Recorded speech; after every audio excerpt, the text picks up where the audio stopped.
જય હિન્દ દોસ્તો. આજે આપણે વાત કરીશું બેઝિક વાસ્તુ પ્લાન પર. આ એક સેમ્પલ છે ઈસ્ટ એન્ટ્રીનું, કે તમારે જો પૂર્વ દિશાની એન્ટ્રીનું મકાન હોય, પ્લોટ હોય કે ઓફિસ હોય, તો આના બેઝ પર આપણે જોઈ શકીએ કે ઉત્તર, દક્ષિણ, પૂર્વ, પશ્ચિમ, ઈશાન, અગ્નેય, નૈઋત્ય અને વાયવ્ય, આ રીતે બેડરૂમ, પૂજા રૂમ, મેઇન ગેટ, દાદર કઈ જગ્યા પર રાખવો એ બેઝિક જોઈ લે. આપણી પાસે જો કંપાસ મોબાઈલની અંદર એપ્લિકેશન આવે છે કંપાસ કરીને, તો આપણું જે બ્રહ્મસ્થાન છે, સેન્ટર, જે આપણો પ્લોટ, મકાન, ઓફિસનું જે સેન્ટર આવે, ત્યાં ઊભા રહીને જો કંપાસ એપ્લિકેશન ઓપન કરવામાં આવે તો એમાં નોર્થ દિશા બતાવવામાં આવશે, ઈસ્ટ, સાઉથ ને પશ્ચિમ. તો તમને ખ્યાલ હશે કે તમારું મકાન, પ્લોટ, હાઉસ, ઓફિસ કઈ ડાયરેક્શનનું છે. તો ફર્સ્ટ વાત કરીએ તો પૂર્વ દિશાની એન્ટ્રીનું જો તમારું મકાન હોય તો પૂર્વ દિશામાં સ્ટાર્ટિંગમાં આપણે કહીએ તો મેઇન ગેટ, દાદર, સ્ટેરકેસ એ પ્રકારનું કંઈ પણ રાખી શકાય. પછી પૂર્વની લેફ્ટ સાઈડમાં જોઈએ, તમે સેન્ટરમાં બ્રહ્મસ્થાનમાં ઊભા હોય અને પૂર્વની લેફ્ટમાં જુઓ તો ઈશાન કોણ આવે. તો ઈશાન કોણની અંદર તમે પૂજા room, water tank, garden, water ટેન્કમાં તમે અંડરગ્રાઉન્ડ કરી શકો. ખાસ કરીને જો તમારે ટાંકો અથવા તો ઉપરની સેફ્ટી ટેન્ક કે એવું મૂકવું હોય તો તમે સાઉથ ડાયરેક્શનમાં મૂકી શકો.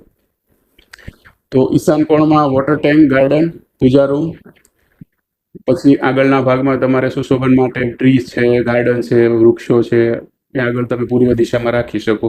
અગ્નિ ખૂણાની અંદર તમે kitchen, gym, gas pipes, electricity, toilet, કોઈ પણ પ્રકારનું વાયરિંગ હોય, કોઈ એસીનું કમ્પ્રેશન છે, કિચન છે, તો એ પ્રકારનું જીમ છે, જે એનર્જેટિક હોય, જે સાઉથ ડાયરેક્શન છે, એનર્જેટિક કંઈ પણ વસ્તુ તમે ત્યાં મૂકી શકો.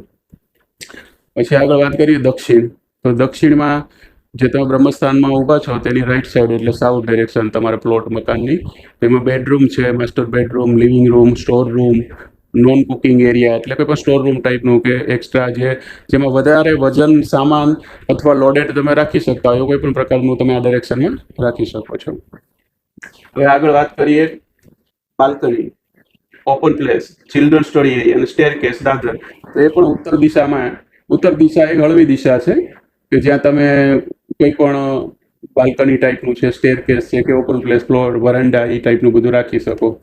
નેક્સ્ટ વાત કરીએ પશ્ચિમ દિશા, એટલે કે જો પૂર્વની એન્ટ્રી છે તો પાછળનો ભાગ, તો ત્યાં કંઈ પણ તમે પશ્ચિમ દિશામાં એક્ઝેક્ટ જોઈએ તો દાદર છે, બાલ્કની છે, ગેરેજ છે, કોઈ પણ એક્સ્ટ્રા સામાન, વધારાનો સામાન કે એ ટાઈપની વસ્તુ તમે ત્યાં રાખી શકો. વાયવ્ય કોર્નર આવી જજો, વેસ્ટ અને નોર્થની સેન્ટરમાં વાયવ્ય, તો ત્યાં તમે guest room, library, living room, parking એ પ્રકારનું તમે બનાવી શકો, કે જે ગેસ્ટ રૂમ, ગેસ્ટ આવતા એના માટે લાઇબ્રેરી છે, સ્ટડી માટે લિવિંગ રૂમ, પાર્કિંગ વગેરે.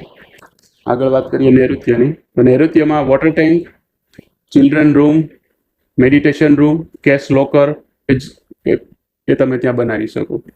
તો એક બેઝિક પ્લાન હતો કે તમારી જો ઈસ્ટની, પૂર્વની એન્ટ્રી હોય તો બેઝિક આ રીતે પ્લાન બનાવી શકાય. પછી તમે વચ્ચે બ્રહ્મસ્થાન પર જઈને કંપાસમાં જો તમે એપ્લિકેશનમાં જોશો તો તમને ખ્યાલ આવશે કે તમારું એક્ઝેક્ટ પૂર્વ ઈસ્ટ ડાયરેક્શન છે કે ઈસ્ટ ને પૂર્વની વચ્ચેની એન્ટ્રી છે, તો એની પછી આગળ વાસ્તુ અલગ નિયમ લાગુ પડશે. પણ એક બેઝિક પ્લાન જો તમારી પૂર્વની એન્ટ્રી હોય તો આવી રીતે આ પ્લાન પર બેઝિક તમે બનાવી શકો છો.